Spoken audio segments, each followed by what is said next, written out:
Bom, existem algumas pessoas que vão ter dificuldades para ser rico, que têm dificuldade para entender o que é importante para elas. Não é uma questão financeira, de renda, de onde vieram, onde vivem, mas porque as pessoas não acreditam nelas mesmas, porque elas estão habituadas. Ajuda. Tem uma dificuldade, papai ajuda, padrinho ajuda, governo ajuda, ONG ajuda. Então a pessoa, quando ela não confia na capacidade dela, ela vai ter mais dificuldade de encontrar felicidade porque não tem fim. Tenho fome, alguém me dá uma marmita. Eu não tenho casa, alguém me dá um teto. Eu não tenho carro, alguém me dá transporte. E eu vou ter cada vez necessidades maiores e achar que eu não consigo ter o que os outros têm porque ninguém está me dando. Então, se a pessoa não tem educação para construção, para elaboração, ela vai ter dificuldades, né? Então, o primeiro passo não é nem educação financeira. Acho que é um pouquinho de educação empreendedora, para que todo mundo tenha um pouquinho daquele conceito do sobrevivencialismo. Se eu não encontrar onde comprar, eu tenho que dar um jeito de fazer. Eu, na minha infância, eu sou bem mais velho que todos vocês, eu assisti uma série... Biologicamente, o Lucão tá igual, tá É, parelho. eu o Lucão tem 44 anos na minha idade metabólica. tem uma eu fui na deficiência aí, né? Sim.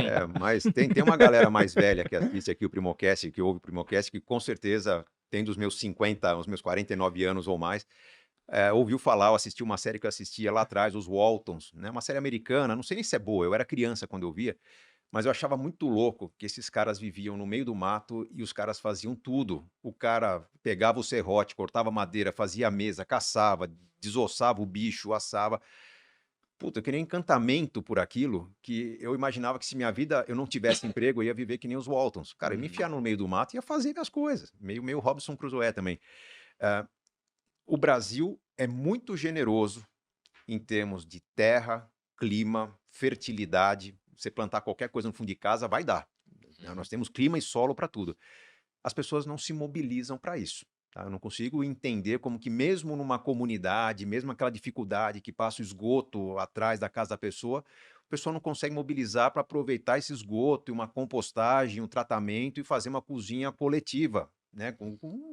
Sei lá, vamos fazer um biodigestor que consuma aquele esgoto, né? Não deixe ele criar ratos lá embaixo. Por quê? Porque nós não somos estimulados a esse tipo de construção. Eu acho que enriquecer é para todos. O conceito de enriquecer não é necessariamente chegar a 1 milhão, 10 milhões de patrimônio, ter uma casa espaçosa, um carro conversível. Isso é status, né? Mas enriquecer, num conceito que a gente tem que desdobrar um pouco mais aqui, é para todos, sim.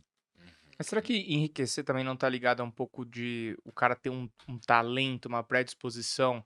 Eu penso assim, cara, às vezes a gente ouve histórias, né? Pô, tipo, vocês aqui que são caras fora da curva ou empreendedores muito bons. Eu fico pensando aqui, cara, será que esse cara, na verdade, ele não é o, sei lá, é o Mbappé, ele não é o Neymar do empreendedorismo? Tipo assim, cara, não adianta, não dá pra ser igual a esse cara. Se o Neymar abrir uma escolinha e ensinar a jogar futebol, eu não vou conseguir jogar igual a ele. Será que não é uma coisa que realmente tem a ver com uma coisa mais individual, assim, do ser humano? Você está falando de uma paixão, Eu né? acho que não. Você está falando de uma paixão. Do cara ter, tipo, cara, não, o cara tem um talento, realmente não é pra todo mundo. Puta, é pra poucos mesmo esse negócio. Eu acho que você julga a gente fora da curva que a gente tá aqui.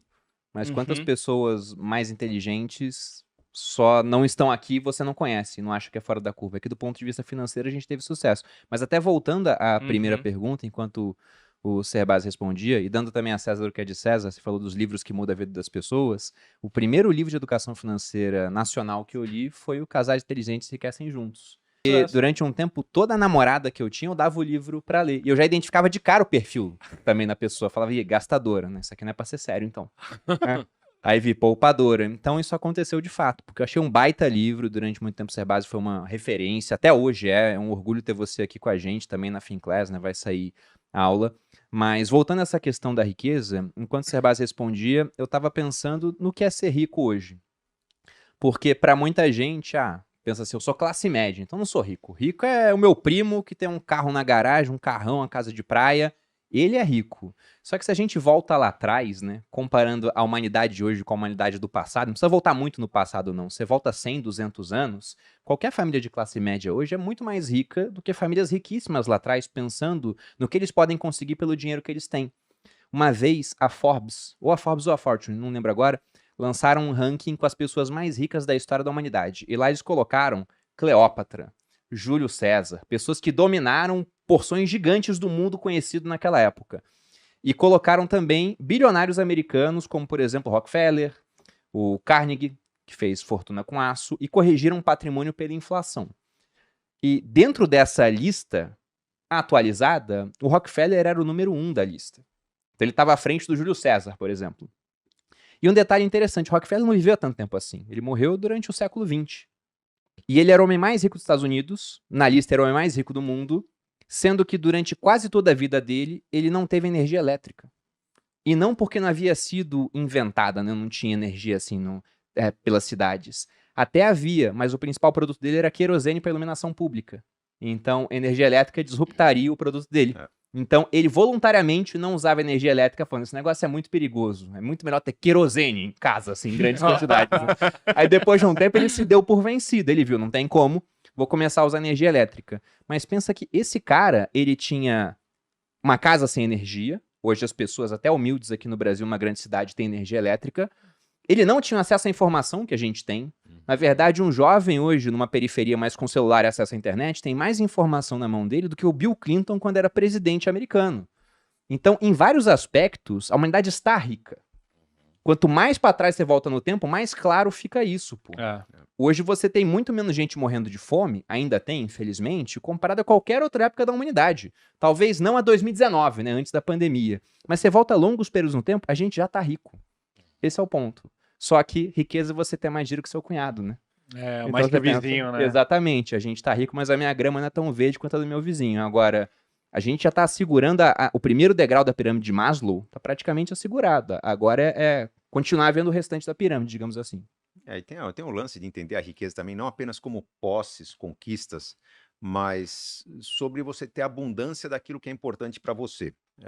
O importante para quem vive numa grande cidade é sim ter conforto, é ter segurança, é ter talvez um carro que te transporte com segurança, eficiência, potência. Uma pessoa do interior pode ser que prover a sua família, poder ter a certeza de ver o pôr do sol e não faltar nada, não ter medo de faltar saúde ao longo da vida, acho que faz uma diferença muito maior. O conceito de ser rico, ele é bastante relativo, depende muito de onde a pessoa está.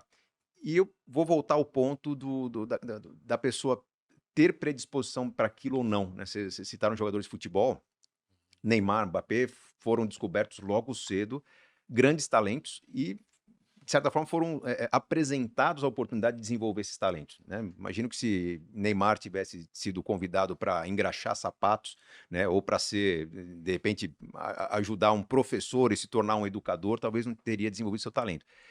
Eu me considero uma pessoa bem-sucedida, mas eu demorei a me considerar uma pessoa capaz de me tornar bem-sucedido. Eu fui tímido quando criança, eu comecei a praticar o esporte, eu não era dos melhores do meu esporte, eu cheguei ao ensino médio como um aluno que não se entrosava, era tímido, não conseguia participar dos grupos dos melhores alunos, o que me deu maior autoconfiança foi ter avançado no esporte. Foi a natação que me tornou um cara mais competitivo, um cara que aprendeu a fazer sacrifícios durante um certo tempo para colher resultados numa competição lá na frente. Quando eu comecei a trabalhar com finanças, eu tinha a convicção de que estava no lugar errado. Não é a sensação, eu tinha a convicção. Eu era formado em administração pública, tinha vontade de atuar em marketing, talvez na área pública, sabia que levava jeito para finanças porque eu era um cara bom de matemática, física e química, mas eu me senti entre 98, que foi quando eu me formei, até mais ou menos 2004, que foi quando eu voltei do Canadá, já tinha escrito um livro, estava preparando Casais Inteligentes que Querem Ser Juntos, tudo aquilo eram oportunidades que estavam chegando até mim, que eu estava fazendo o melhor possível para poder entregar ou superar expectativas da melhor forma possível. E, superando expectativas, ganhar o máximo possível para fazer o melhor pé de meia possível para logo me livrar daquela carreira. Foi quando o Casais Inteligentes começou a deslanchar que eu falei, peraí, acho que tem um nicho aqui. O meu livro me convenceu a continuar na carreira, porque até então o que eu era? Um cara responsável. Um cara que usava a minha habilidade de comunicação, eu escrevia bem, era um cara bom de redação, porque eu sempre li muito, e usava essa redação para melhorar o que os caras que eu admirava, que eram os professores de contabilidade e finanças, eu ajudava o trabalho deles a ficar melhor. O professor deu aula, você não entendeu? Eu, como professor substituto, vou te dar umas dicas para você entender aqui. E os alunos aplaudiam. Ali eu me sentia fazendo bico. né? A hora que eu sair de finanças e fizer o meu trabalho, aí eu vou ter sucesso. Mas o público entendeu do jeito diferente, abraçou a causa, e eu fui me descobrir um cara de finanças algum tempo depois. Sim. Eu acho que não é muito diferente de vocês, porque o Thiago era um entrevistador no começo da carreira. Muito bem sucedido, muito competente, né? Mas você conta na sua história dos tropeços que você deu ali até encontrar o caminho e usar a sua habilidade para construir valor. Mas Não você é se julga ser base um cara fora da curva, como o Lucão perguntou? Eu me julgo um cara fora da curva por 2 aspectos. Eu sou muito focado, então minha esposa reclama disso, né? Às vezes está rolando um assunto na sala, eu estou prestando atenção ou num jogo, ou numa conversa, ou num texto que eu estou lendo e estão falando um negócio absurdo, eu não estou percebendo, então eu sou muito focado. Acho que o esporte ajudou nisso. E eu desenvolvi uma habilidade Tempo de que pouca qualidade. gente tem. Eu escrevo bem pra caramba, mas assim, não é que eu treinei técnica de redação. Minha mãe, numa fase que a renda estava apertada em casa, ela decidiu fazer alguns trabalhos para complementar a renda. Eu estudava de manhã, ela me pegava na escola na hora do almoço, como não tinha como pagar uma babá, ela me abandonava, entre aspas, ela me deixava numa biblioteca para estudar. Então, todos os dias, numa semana, durante um ano inteiro da minha vida, eu, durante 2, 3 horas, fazia lição de casa, estudava, não tinha outra coisa para fazer na biblioteca, acabava, ficava ocioso, o que eu ia fazer? Eu ia devorar livros. Eu aprendi com 11 anos de idade a ler 2, 3 livros por semana, porque é o que eu tinha para fazer, não tinha opção de fazer mais nada. Isso me ajudou a desenvolver uma capacidade de redação que poucas pessoas têm. No mundo das Bacana. finanças ainda, quem tem olho é rei, né? Os caras que são bons de números vão estudar finanças. Poucas pessoas que são boas de redação vão estudar finanças. Conquistei meu espaço.